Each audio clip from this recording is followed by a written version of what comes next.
this is an iHeart podcast. Guaranteed human.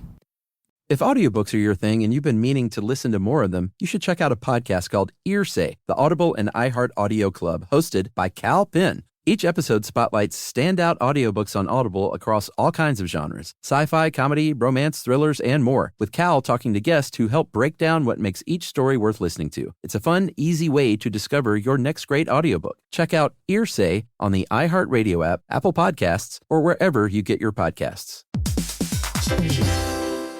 Dell PCs with Intel Inside are built for the moments that matter, for the moments you plan and the ones you don't. Built for the busy days that turn into all-night study sessions, the moment you're working from a cafe and realize every outlet's taken. Yeah, the times you're deep in your flow and the absolute last thing you need is an auto update throwing off your momentum. That's why Dell builds tech that adapts to the way you actually work. Built with a long-lasting battery so you're not scrambling for the closest outlet, and built-in intelligence that makes updates around your schedule, not in the middle of it. That's right. They don't build tech just for tech's sake. They build it for you. Find technology built for the way you work at Dell.com/Dell PCs.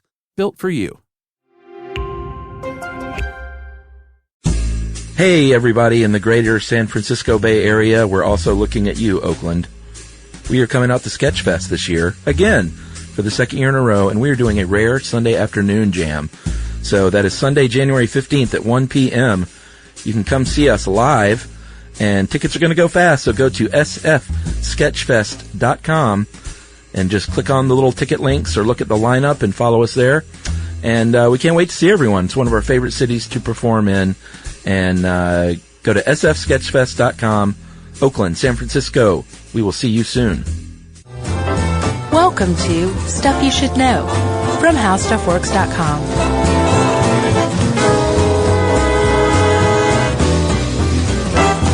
Hey, and welcome to the podcast. I'm Josh Clark, and there's Charles W. Chuck Bryant, and there's Jerry, and it is really cold here in the studio.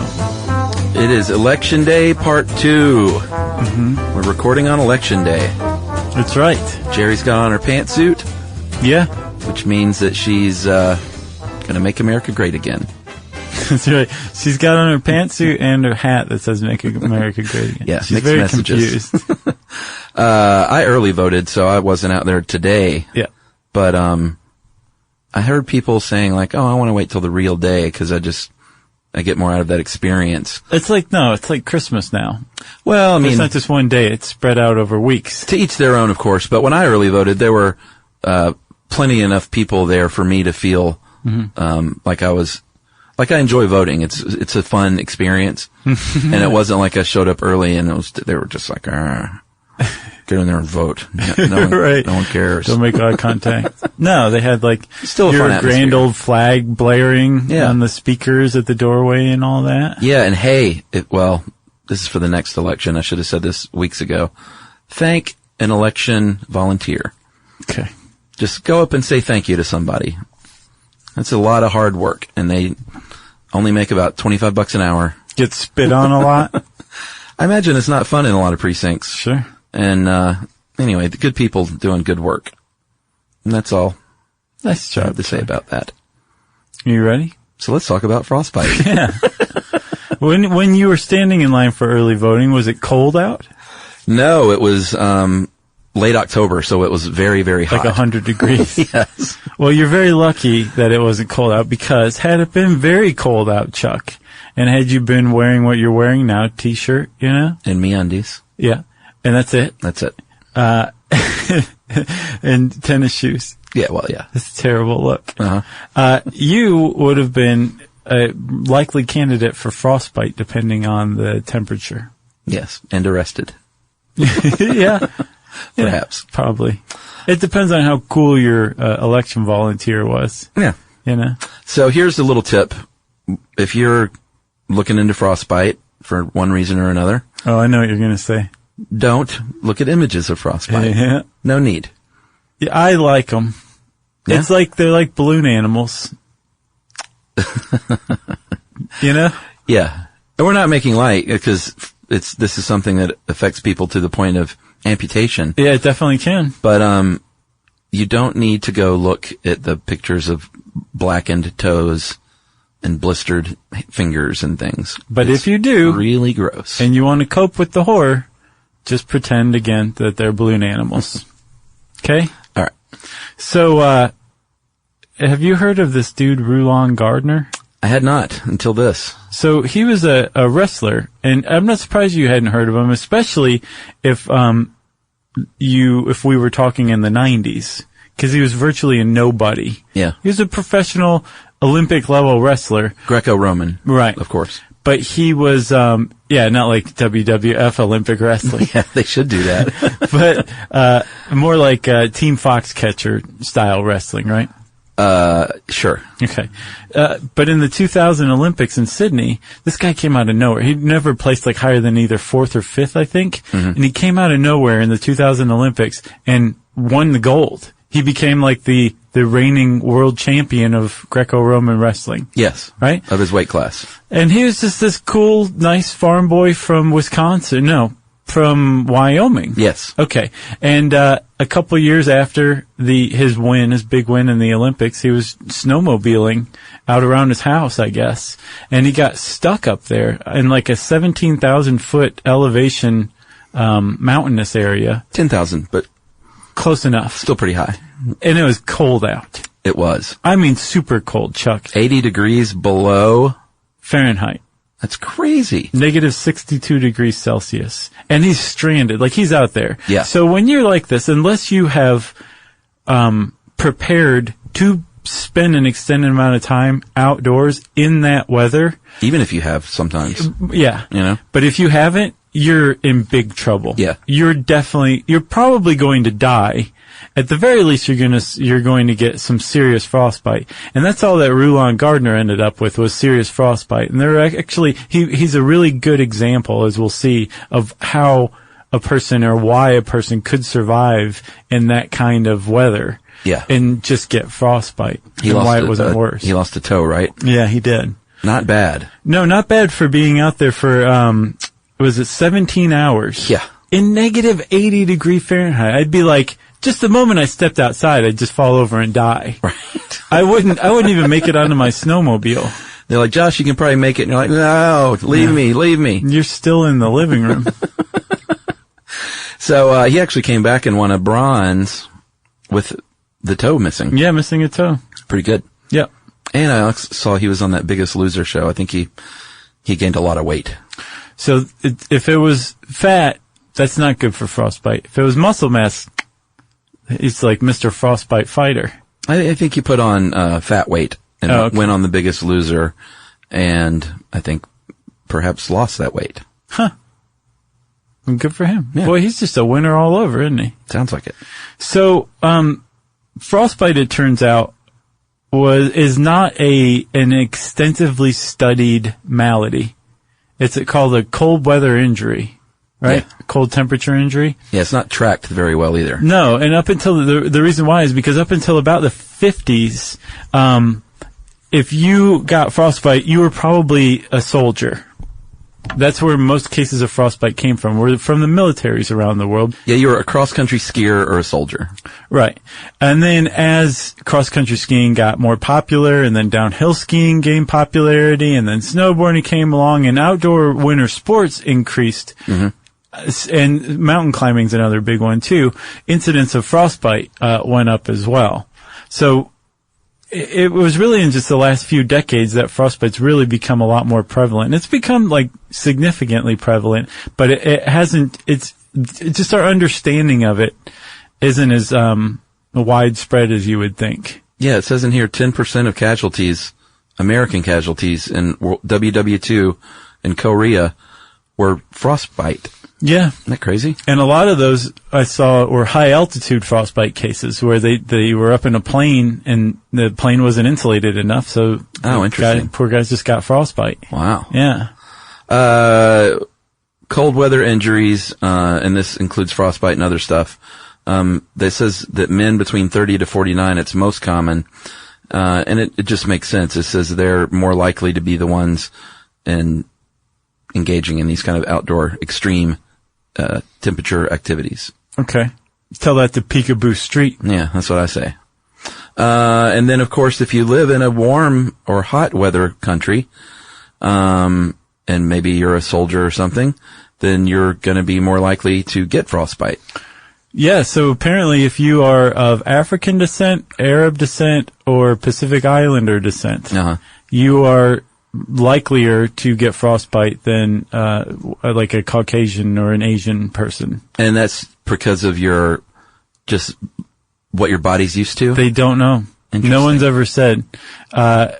Any explanation of it tends to be armchair and traipses very quickly into like racism. Sure. You know? So science is like, we've documented that it's definitely true. I think, African American soldiers get it like they're 4 times likelier to get it than their Caucasian soldiers in the same study. But they're like, we have no idea why. Right. We just can't say why. They're like, what are you saying? Right. Like, we're not saying anything. Right, we're just saying it. We just documented it. All right. So let's talk a little bit about the symptoms. Like we said before, even if you are dressed for the weather, it's this prolonged exposure. And I had the worst.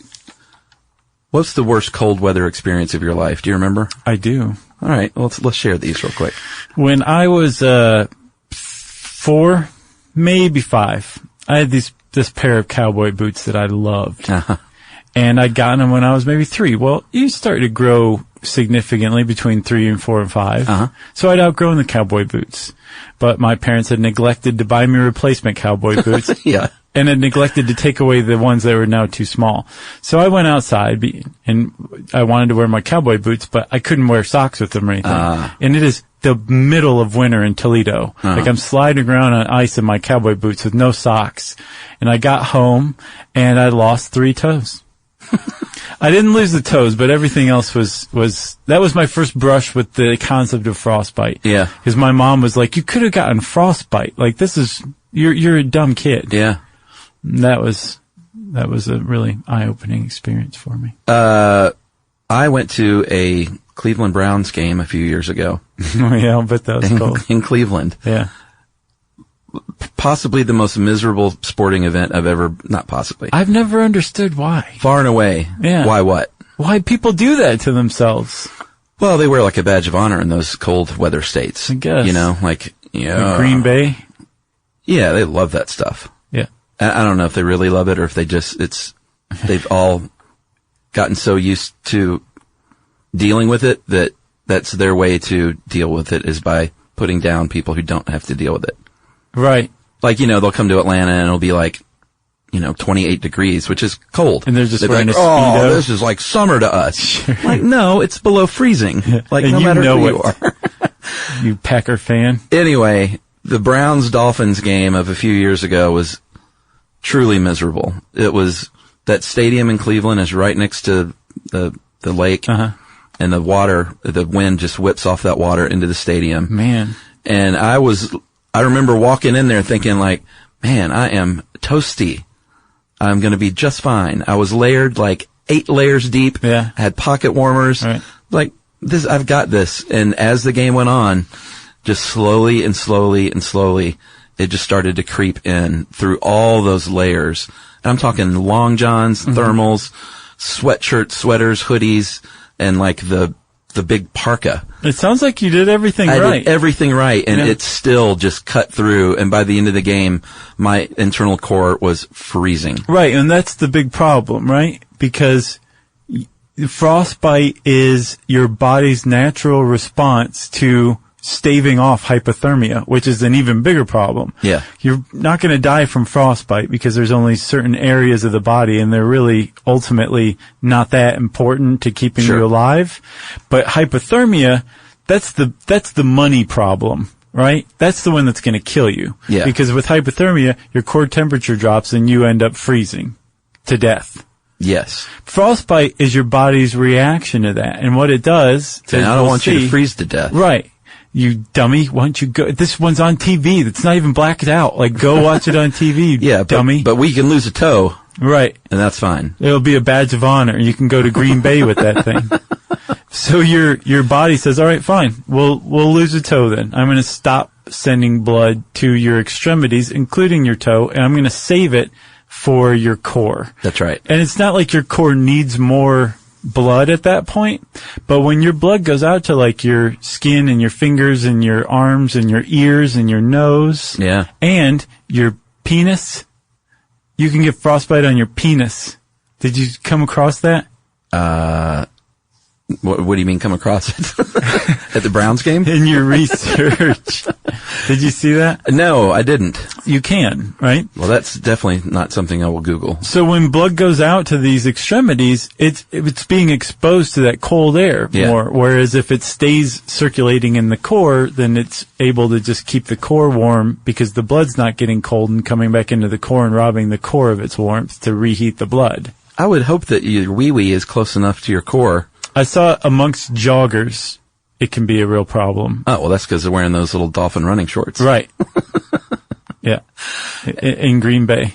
And I should finish up that story about that game. It was not only miserable because of the weather, but that field was wet and frozen. Jeez. And it was the Browns Dolphins, and it was literally like, I think it was like a 6-0 game. Oh, man. It was just awful. Did you at least get some good nachos out of the deal? I don't think so. You're too cold to eat? No. Well, I mean, I was with my in-laws and sister-in-law and my father-in-law. They don't eat nachos? And my cousin-in-law? Yeah. Sure. So that was fun. Okay. But by the end of the game, I was like, you people are crazy. Yeah. This is miserable. I know why everyone's drunk. Yeah, which is a bad move as far as frostbite goes, as we'll see. That's right. But let's get back to this bit about sending warm blood to the extremities. There is, and this is something I did not know. It's pretty neat, though. But your hands and your feet have these little junctions between arteries and veins that you can shut off like a faucet, called arteriovenous anastomosis. Nice. And I think you nailed it. That's literally what happens is your body starts to get cold, and they say, you know what, I'm going to shut it down for your hands and feet. Yep. So sorry, but we need to keep your internal organs and your wee-wee nice and warm. Right. And there's actually something called the hunting response. And the hunting response is where your arteriovenous anastomosis shut off. Yes. So the blood to your extremities is shut off. But then every 10 to 15 minutes, they get turned back on so that there's blood going back to your extremities again for a few minutes, and then they get shut off again. So it's keeping it going just enough so that your extremities aren't actually going to freeze. Interesting. But then that hunting response is only good down to about 0 degrees Celsius, freezing, right? Yeah. Once it hits that, your hunting response turns off, and the circulation to your extremities is shut off entirely. Right. It's not coming back on anymore.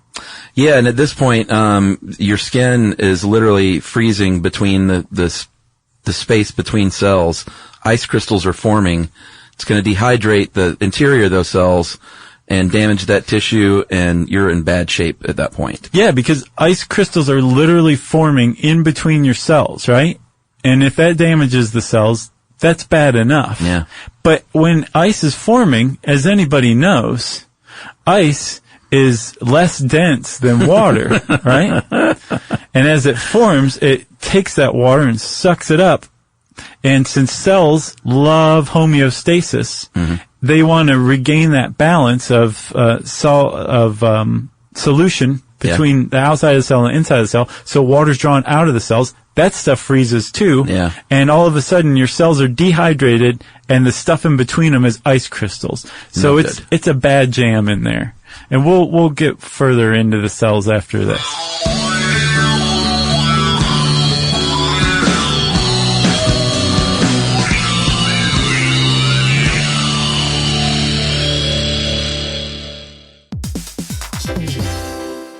Hey everybody, we're here to talk to you about Wayfair, who believes that spaces should be functional, they should be comfortable, they should be well designed. and they can be well designed by you with their help. Your updated space should feel more comfortable, inviting, and practical for everyday use. And we're talking about outdoor seating. We're talking about grills. We're talking about major appliances. If you need storage solutions, Wayfair can help you out. Patio lighting, rugs, decor. It is your one-stop shop for home. Yeah. I mean, it's getting nice out, so it's time to think about living outdoors for the next few months. And Wayfair knows that outdoor furniture, it's heavy, it's intimidating to assemble. So Wayfair has stepped in and said, we're going to handle the hard part so you don't have to. That's right. You can shop Wayfair Verified, your shortcut to the good stuff. And that means their team of product specialists are going to vet everything by hand using a 10-point inspection, testing things like, quality materials, functionality, and features, and even how long it takes to build that piece of furniture. And the overall experience save time, reduce hassle, and improved convenience. Patio season is here, and these deals won't last. So head to wayfair.com right now to get your outdoor space ready for way less. That's WAYFAIR.com. Wayfair, every style, every home. Have you ever invested in something that seemed incredible at first but didn't live up to the hype? Well, marketers know that feeling. They optimize for the numbers that look great, impressions, reach, and reacts. But when they don't show revenue, well, that's a not so great conversation with the CFO. LinkedIn has a word for that: bull spend. That's right, because you need to invest in what looks good to your CFO. LinkedIn Ads generates the highest ROAS, 121% of all major ad networks. You can reach the right buyers with LinkedIn Ads, and you can target by company, industry, job title, and more. So cut the bull spend. Advertise on LinkedIn, the network that works for you. Spend $250 on your first campaign on LinkedIn Ads and get a $250 credit for the next one. Just go to linkedin.com/SYSK. That's linkedin.com/SYSK. Terms and conditions apply.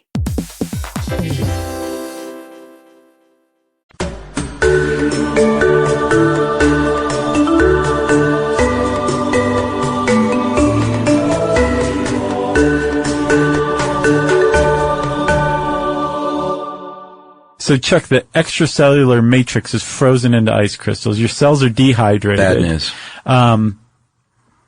And your skin is literally freezing. Yeah, and you're watching the Browns and the Dolphins. Right, exactly. It's bad. What you've just entered is the first degree, or I should say not the first degree, but the first part of frostbite. That's right. And actually, that's probably called frost nip. I think frost nip comes before that. I think as your it's getting closer and closer to 0 degrees. It says here frost nip is mild frostbite. Only skin freezes and skin appears yellowish or white, but feels soft to the touch, tingling and burning sensations. But there's no, like, the extracellular matrix is not actually freezing and forming ice crystals. I don't think at this point. Yeah. In frost nip. Once it just sounds cuter. Yeah, it does, doesn't it? You just got a little frost nip. Yeah, some marshmallows will clear that right out. Once the ice crystals form in the extracellular matrix, you've hit frostbite, though, for sure. Right. Yeah. So can we talk about the degrees now? Yeah. All right. First degree, superficial wounding and underlying of the skin and the underlying tissue and numb to the sensation. That might be frost nip. No, frost nip has tingling still. Frostbite is where, like, you're numb. All right. Yeah. And your hands supposedly feel like blocks of wood, or your leg, or your penis, whatever.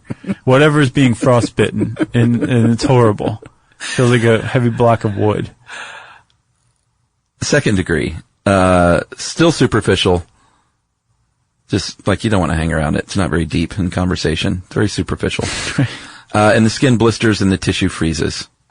Third degree, you're going to get that deep tissue and skin wounding, blisters, blood-filled blisters, permanent tissue damage.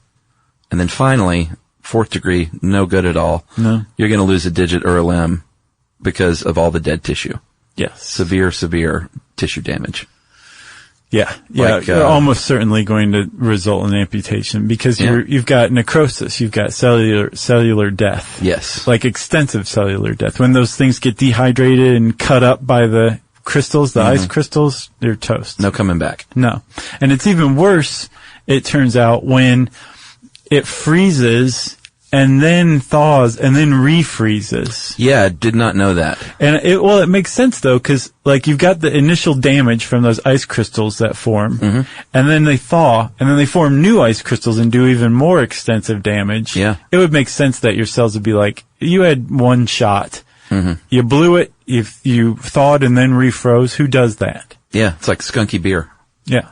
All right, so I just gave myself away and said that I did not know that about the rewarming, but I wrote articles on cold weather survival. Oh, yeah? Oh, yeah, and I don't remember, I thought the way to treat frostbite was to and I think I might have been thinking hypothermia, was to very gradually rewarm your hand or whatever. Not with frostbite. It makes sense that you would want to do that. I totally thought like, no, you don't want to shock your frostbitten hand. No, you do. With warm water, but that's exactly what you want to do. Yeah, and it has to be warm water, and the reason why is because direct heat from like a heating pad or something like that can actually really damage the damage that's already done. It can take it and finish it off. Well, because you don't have that feeling in your hand, so you might be burning yourself and not even know it. Right, but I get the impression that also direct heat itself actually on a cellular level is problematic for the tissue damage, right? Oh, really? So you want indirect warmth through water.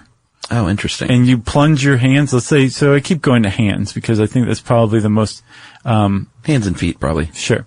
Let's say it's feet, right? All right. You get a couple of buckets of 104 degree Fahrenheit temperature water, and you plunge your hands and your feet in them, and just leave them in there until they're rewarmed. Yeah, you don't want to make it too hot. No. And there's some really important points to say here. Like, well, first of all, we're not doctors.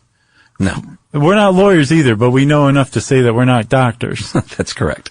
So if you find yourself in a cold weather injury survival situation like this, or you come across somebody, from what I've seen, you don't actually want to do this until like you're down off the mountain.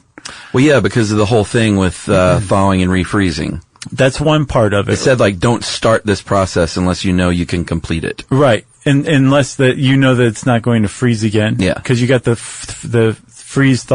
freeze injury that comes about.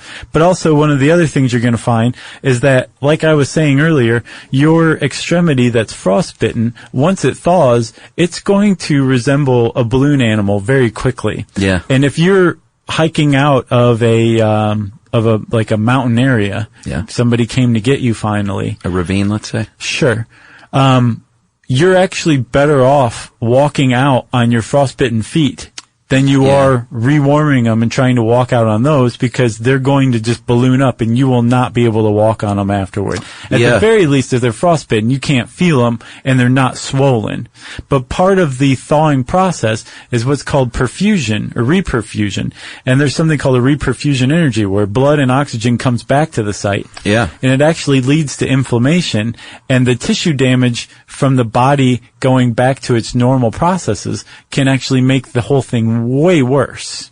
Yeah, and that also ties in nicely with one of the things they recommend is to keep moving. If you're stranded somewhere, even if you don't leave the area, get up and walk in circles. Yeah. Like anything you can do to try and get circulation going to those extremities again. Yeah, and we talked about it kind of in the hibernation episode, where when you make your muscles move, it requires energy, and it burns that ATP and creates heat as a byproduct. So anytime you can move your muscles, you're actually generating heat, which is what the shiver response is. That's right.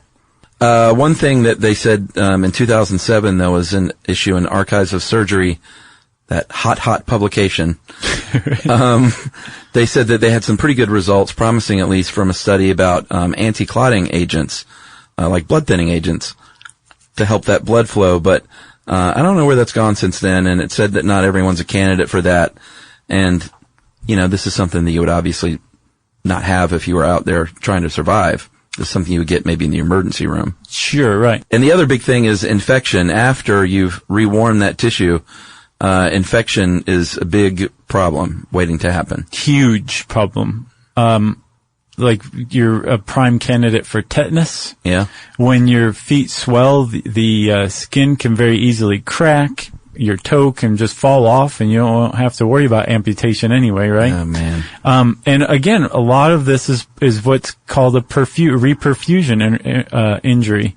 So when this immune response or this inflammation response comes and puffs up your foot or your hand or whatever's been frostbitten, if you're out in the field, you would be very smart to have aloe vera gel on you, because it actually prevents what are called prostaglandins from entering the site, and they are part of the inflammatory response. So the more you can keep your frostbitten hand or foot from being inflamed, the better off you're going to be.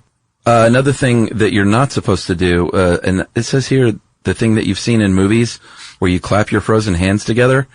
I've never seen that in my life. What is that? I don't know.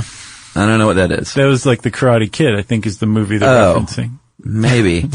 But it also says here, don't walk on your frozen feet. And that sounds counter to what we were saying. I think what we were talking about earlier is if, like, the only way out of the woods is you. To save your life. Yeah.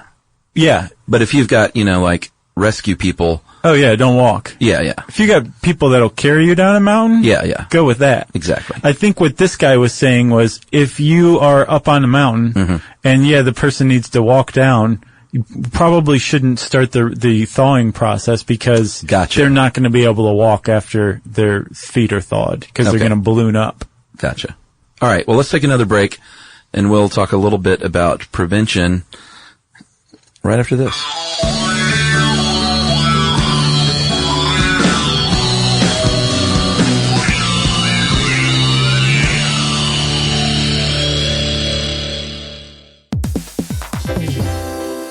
Have you ever invested in something that seemed incredible at first but didn't live up to the hype? Well, marketers know that feeling. They optimize for the numbers that look great, impressions, reach, and reacts. But when they don't show revenue, well, that's a not so great conversation with the CFO. LinkedIn has a word for that: bull spend. That's right, because you need to invest in what looks good to your CFO.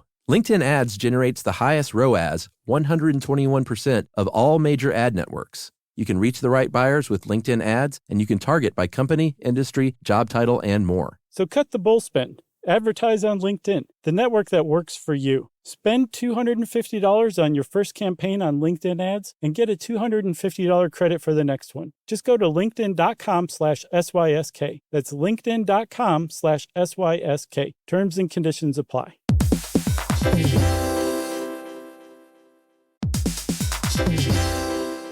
Running a business is hard enough, so why make it harder with a dozen different apps that don't talk to each other? One for sales, another for inventory, a separate one for accounting. Before you know it, you are drowning in software instead of growing your business. And this is where Odoo comes in. Odoo is the only business software you'll ever need. It's an all-in-one, fully integrated platform that handles everything: CRM, accounting, inventory, e-commerce, HR, and more. No more app overload, no more juggling logins, just one seamless system that makes work easier. And the best part, Odoo replaces multiple expensive platforms for a fraction of the cost. It's built to grow with your business, whether you're just starting out or already scaling up. Plus, it's easy to use, customizable, and designed to streamline every process, so you can focus on what really matters, which is running your business. Thousands of businesses have made the switch, so why not you? Try Odoo for free at odoo.com. That's ODOO.com.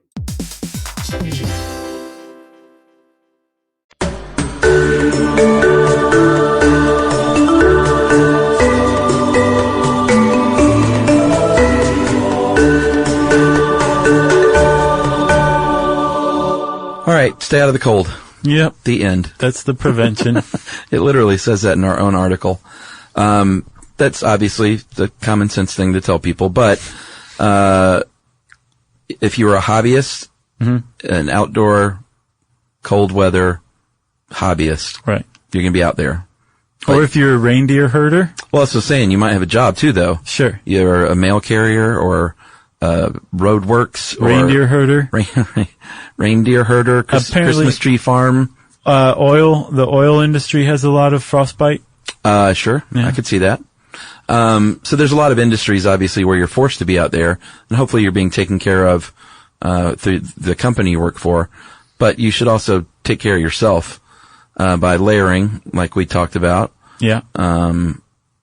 Use that thermal underwear on the bottom, and then layer on top of that. Yeah, and you want to wear something that is tight. Well, not necessarily tight. It's fitting, but not compression. Okay. I saw specifically several places do not wear compression clothing in cold weather situations. All right. And you want stuff that's not going to make you sweat or is going to trap sweat. You want stuff that's going to breathe. Right. Because if you sweat and it traps the sweat, that's going to your clothes are going to freeze to your body. So comfortable wicking. Yes. Clothing layered upon layer upon layer. Preferably with modal. It's very soft. Yeah. What else? You can keep your body in shape. Diabetes and other circulatory diseases, thyroid conditions, they can all lend themselves to be more apt to get frostbite. Yeah, and a common myth, I thought this was the case too, but a common myth is that if you are overweight, if you have layers of fat, that it will protect you out in the cold. And actually, it's not true. No, it's not true. Supposedly, layers of fat tend to deaden your nerve endings, which would tell your body to like get some blood going. Yeah. And if they're deadened, then they're not going to be doing that. One thing you should do though, right, is if you have a little whiskey and a cigarette, just nip on that and smoke a cigarette and that'll warm you right up, right? Yeah. Not true. Maybe if you know for a fact that no one's coming for you, might as well have a last drink and a last smoke. Okay. But if you're trying to warm yourself, no, that's the opposite of what you want to do. Yeah, it's, I think we did another show on avalanches. Maybe that was right, a long time ago. With the St. Bernards. Yeah, cause I remember the drinking alcohol, it gives you, and it also talks about other illegal drugs. But booze is a sort of a not double-edged sword, the double hammer. Two-headed hammer? Sure. It's a two-headed hammer because it makes you feel warmer, but you're actually getting colder. Right. And it's also going to affect your, in judgment. Yeah. Yeah, it'll impair your judgment. Sure. You might stop walking around. You might be like, oh, it doesn't matter. Yeah. Stupid mountain, I'm just going to sit down. This vodka is warming me up. Yeah. And the reason why, did you say because it carries the blood to your skin for a second, so it makes you feel flushed? Yeah. But when it's doing that, it's carrying away from your core. Yep. So it's a really bad move in a very cold weather situation to drink. Bad. And the same with smokes. Cigarette does not warm you up in any way. And Yale University said that the smokers have a greater risk for frostbite because nicotine just slows everything down, and it's even going to make your blood pump slower and make it harder to get to your digits. Yeah. And your wee-wee. Yeah. So, Chuck, I feel like we probably saved some lives here today. I got another little thing. I found an infographic that was cute that had a couple of things that I didn't know. And this isn't frostbite necessarily, but just thought it was interesting. Do you know why your nose runs when it's cold? No. In trying to warm up cold air on the way to the lungs, extra blood flow within the nostrils leads to more mucus. Oh, that's cute. Eyeballs don't freeze. I didn't know that. Thankfully. I'll bet your contacts can freeze to your eyeballs, though. Oh. Yeah. I didn't think about that. But your eyeballs don't freeze because they're inside the head, and your head is not one of your extremities. Like, that's part of the core. Your body wants to keep your head nice and warm. Yeah, yeah. And what else? Ears are at great risk because there are no muscles in the ear to produce heat. No major muscles. Huh. And finally, your cheeks are going to turn red because, again, those surface blood vessels dilate when it falls below 10 degrees Celsius. I saw that your buttocks are actually at risk as well, especially if you're like watching a football game on aluminum bleachers or something like that. Oh, yeah. Because that material is going to wick the heat right out of your butt. Yeah. Right out of your tookus. Yep. Yeah. So that's frostbite. Just stay indoors. Drink some hot chocolate. Yeah, watch that Browns game on your big widescreen and drink a hot toddy. There you go. Emily had a toddy last night because she's sick. Oh, yeah. Those work. Yeah, her big push now is on natural remedies. Uh-huh. And so she looked up like a good old-fashioned toddy recipe. Yeah. Did she like it? She loved it. They're really great when you're sick. Yeah, I imagine. Yeah. It really takes the edge off. Added a little, yeah, she had a little ginger water to hers. Oh, nice. And it was nice and spicy hot and warm to the touch. Mm-mm. So let's hope she stays sick for a while. Yeah, well, feel better, Emily. 'Cause I'm going to enjoy those as well. Oh, yeah. One for you, one for me. It's kind of nice. Actually, I just had a bourbon. I know, you don't have to be sick to have a hot toddy. No. They do help when you are, though. Yeah. If you want to know more about Frostbite, you can type that word in the search bar at howstuffworks.com. Since I said search bar, it's time for listener mail.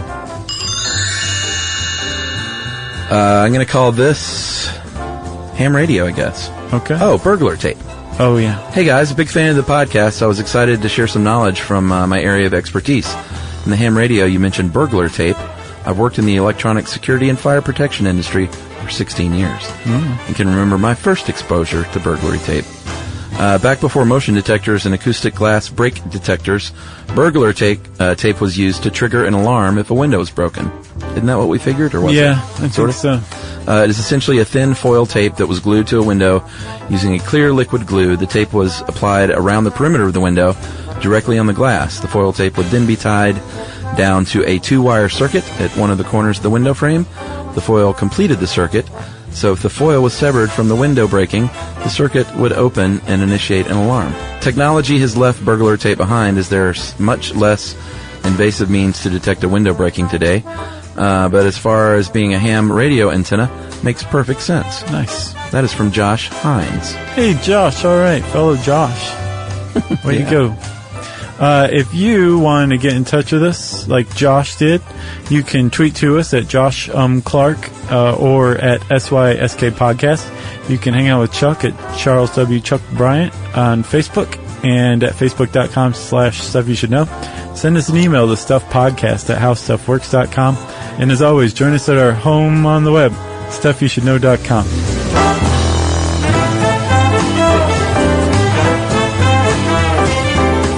For more on this and thousands of other topics, visit howstuffworks.com.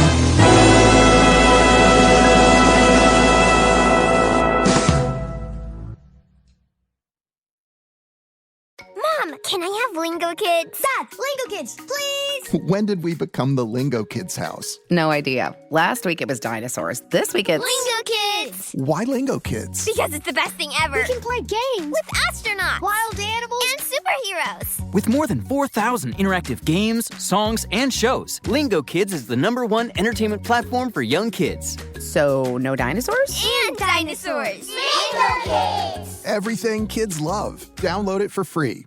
You know, you could be adored by everyone and still completely ignored by your cat. Trust me, I know. But if you feed your cat Sheba, you can go from being ignored to truly adored in 12 days guaranteed or your money back. Sheba has a full menu of products, appetizers, entrees, treats, even a kitten's menu. It's so cute. So Sheba has a product for even the pickiest eater. Like Sheba Puree, it's made with bone broth, their chef-inspired flavors. It's got a smooth and creamy texture that cats love and contains no corn, wheat, soy, or artificial flavors. It's food that your cat's gonna love. To learn more, check out Sheba.com. That's SHEBA.com. This is an iHeart podcast.